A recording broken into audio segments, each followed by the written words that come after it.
வணக்கம் நண்பர்களே. இன்னைக்கு வந்து 8ஆம் வகுப்பு சமூக அறிவியல் புக்ல இருந்து வரலாறு பாடப்பகுதியில இருந்து ஒரு சில வினா விடைகள் வந்து பார்க்க போறோம். இதே மாதிரி நம்ம வந்து தொடர்ந்து வரலாறு மற்றும் தமிழ் மொழி தகுதி தேர்வு இதற்கான வினா விடை குறிப்புகள் வந்து போட்டுக்கிட்டு இருக்கோம். இப்பதான் நம்மளுடைய சேனலை வந்து ஃபர்ஸ்ட் டைம் பார்க்குறீங்க அப்படின்னா நம்மளுடைய சேனலை வந்து சப்ஸ்கிரைப் பண்ணி வச்சுக்கோங்க. உங்களுக்கான தேவையான அந்த கண்டென்ட் எல்லாமே உடனே கிடைக்குங்க. வாங்க நம்ம வினா விடைகளை வந்து பார்த்தரலாம்.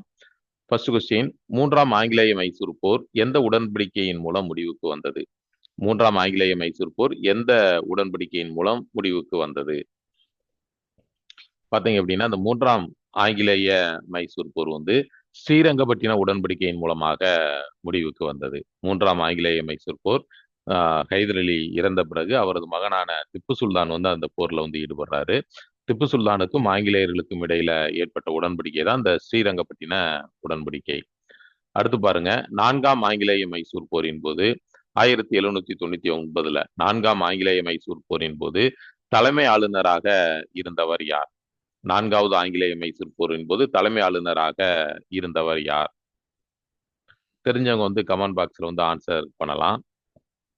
வெல்லஸ்லி பிரபு, துணைப்படை திட்டத்தை கொண்டு வந்த இந்த வெல்லஸ்லி பிரபு தான் நான்காவது ஆங்கிலேய மைசூர் போரின் போது தலைமை ஆளுநராக இருந்தவர்ங்க. அடுத்த கேள்வி பாருங்க, மூன்றாவது ஆங்கிலேய மைசூர் போருக்கு பிறகு திப்பு சுல்தான் ஆங்கிலேயரிடம் ஒப்படைத்த பகுதிகள் எவை? மூன்றாவது ஆங்கிலேய மைசூர் போரின் முடிவுல வந்து அந்த ஏற்பட்ட ஸ்ரீரங்கப்பட்டின உடன்படிக்கையின் மூலமாக திப்பு சுல்தான் வைத்திருந்த ஒரு சில பகுதிகள் வந்து ஆங்கிலேயர் வசம் வந்து ஒப்படைக்கப்பட்டது. அது எந்தெந்த பகுதிகள் அப்படின்னு வந்து கேட்டிருக்கிறாங்க. எந்தெந்த பகுதிகள் அப்படின்னா மலபார், குடகுமலை, திண்டுக்கல் மற்றும் பாரமகால்.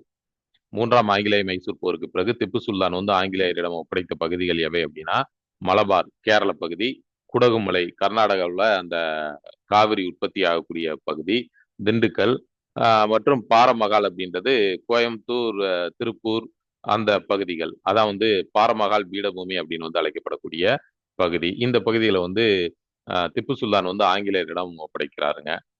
அடுத்து பாருங்க, ஆங்கிலேய கூட்டணியில் இருந்த எந்த சமஸ்தானத்தை திப்பு சுல்தான் 1789 தாக்கியது மூன்றாவது ஆங்கிலேய மைசூர் போருக்கு காரணமாக அமைந்தது? ஆங்கிலேய கூட்டணியில இருந்த எந்த சமஸ்தானத்தை வந்து திப்பு சுல்தான் தாக்கியதுனால இந்த மூன்றாவது ஆங்கிலேய மைசூர் போர் வந்து ஏற்படுவதற்கு காரணமாக இருந்தது? ஆங்கிலேயருடைய நட்பு நாடை வந்து திப்பு சுல்தான் தாக்கியதுனாலதான் இந்த மூன்றாவது ஆங்கிலேய மைசூர் போரே ஏற்பட்டது. எந்த சமஸ்தானம் அப்படின்னு பாத்தீங்க அப்படின்னா திருவிதாங்கூர் சமஸ்தானம், கேரள பகுதியில இருந்த அந்த திருவிதாங்கூர் சமஸ்தானம். அடுத்து பாருங்க, டாடா இரும்பு எஃகு நிறுவனம், டாடா இரும்பு மற்றும் எஃகு நிறுவனம், அதாவது Tata iron and steel corporation எந்த ஆண்டு ஜாம்ஜெட்பூர்ல அமைக்கப்பட்டது? இது வந்து எங்க அமைக்கப்பட்டது அப்படின்னு கேள்வி வந்தாலும் நீங்க வந்து ஆன்சர் பண்ணிடலாம், ஜாம்ஜெட்பூர் அப்படின்ட்டு. இது எந்த ஆண்டு அப்படின்னு வந்து நம்ம கேட்டிருக்கிறோம். தெரிஞ்சவங்க வந்து கமெண்ட் பாக்ஸ்ல வந்து ஆன்சர் பண்ணலாம். 1907 டாடா இரும்பு மற்றும் எஃகு நிறுவனம் வந்து 1907 வந்து ஜாம்ஜெட்பூர்ல வந்து அமைக்கப்பட்டதுங்க. அடுத்து பாருங்க, அஸ்ஸாம் தேயிலை நிறுவனம் நிறுவப்பட்ட ஆண்டு எது? அஸ்ஸாம்ல அந்த தேயிலை நிறுவனம் வந்து எப்பொழுது ஆரம்பிக்கப்பட்டது? எந்த ஆண்டு ஆரம்பிக்கப்பட்டது? ஆங்கிலேயர்களால் ஆரம்பிக்கப்பட்டது வந்து 1839ங்க. அஸ்ஸாம் தேயிலை நிறுவனம் நிறுவப்பட்ட ஆண்டு எது அப்படின்னா 1839.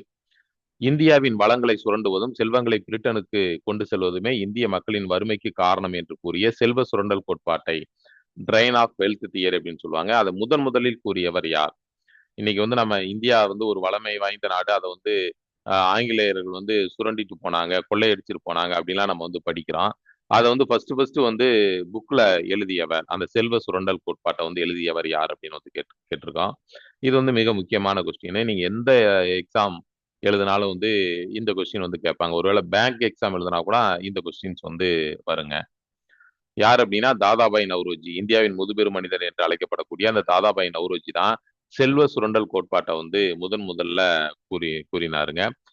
தனது அந்த வறுமையும் பிரிட்டனுக்கு ஒவ்வாத இந்திய ஆட்சியும் என்ற நூல்ல வந்து இதை வந்து மிக தெளிவாக குறிப்பிட்டிருக்கிறாரு. உத்திரமேரூர் கல்வெட்டு முதலாம் பராந்தகன் காலத்துல உருவாக்கப்பட்ட அந்த உத்திரமேரூர் கல்வெட்டுகளின்படி கிராமம் வந்து எத்தனை வார்டுகளாக பிரிக்கப்பட்டு இருந்தது? உத்தரமேரூர் கல்வெட்டுகளின்படி கிராமம் வந்து எத்தனை வார்டுகளாக அல்லது குடுப்புகளாக பிரிக்கப்பட்டு இருந்தது? இது வந்து மிக முக்கியமான ஒரு கொஸ்டின்ங்க. எத்தனை அப்படின்னா 30 வார்டுகளாக பிரிக்கப்பட்டதுங்க. உத்தரமேரூர் கல்வெட்டுகளின்படி கிராமம் வந்து எத்தனை வார்டுகளாக பிரிக்கப்பட்டது அப்படின்னா 30. அதாவது குடும்பு அப்படின்னு வந்து சொல்லுவாங்க. குடுப்பு அல்லது குடும்புன்னு சொல்லுவாங்க. இன்னைக்கு வந்து நம்ம வார்டு அப்படின்னு வந்து சொல்றோம். அப்ப பாத்தீங்க அப்படின்னா 30 குடுப்புகளாக பிரிக்கப்பட்டு இருந்தது. அதுக்கடுத்து உத்தரமேரூர் கல்வெட்டுகள் யார் காலத்தை சேர்ந்தவை? இப்ப நம்ம முதல் கொஸ்டின் சொல்லும் போதே அதை வந்து விளக்கமா சொல்லணும் அப்படின்றதுல இதுக்குரிய ஆன்சரை வந்து நம்ம அதுல சொல்லிட்டோம். உத்தரமேரூர் கல்வெட்டுகள் யார் காலத்தை சேர்ந்தவை? இதுக்கு வந்து ஈஸியா ஆன்சர் பண்ணிடுவீங்க. பராந்தகன் காலத்தை சேர்ந்தவை தான் இந்த உத்தரமேரூர் கல்வெட்டுகள். பருத்தி உற்பத்தியின் பிறப்பிடம் இந்தியா அப்படின்னு கூறியவர் யார்? பருத்தி உற்பத்தியுடைய பிறப்பிடமே இந்தியா தான் அப்படின்னு வந்து கூறியவர் யார் அப்படின்னா எட்வர்ட் பெயின்ஸ். பருத்தி உற்பத்தியின் பிறப்பிடம் இந்தியா அப்படின்னு கூறியவர் யார் அப்படின்னா எட்வர்ட் பெயின்ஸ். இதே போல தொடர்ந்து வந்து நம்ம வரலாறு சம்பந்தமாக தமிழ் மொழி தகுதி தேர்வு சம்பந்தமான வீடியோக்கள் வந்து போட்டுக்கிட்டு இருக்காங்க. இது வரைக்கும் நீங்க யாரும் நம்மளுடைய சேனல் சப்ஸ்கிரைப் பண்ணல அப்படின்னா சப்ஸ்கிரைப் பண்ணிக்கோங்க.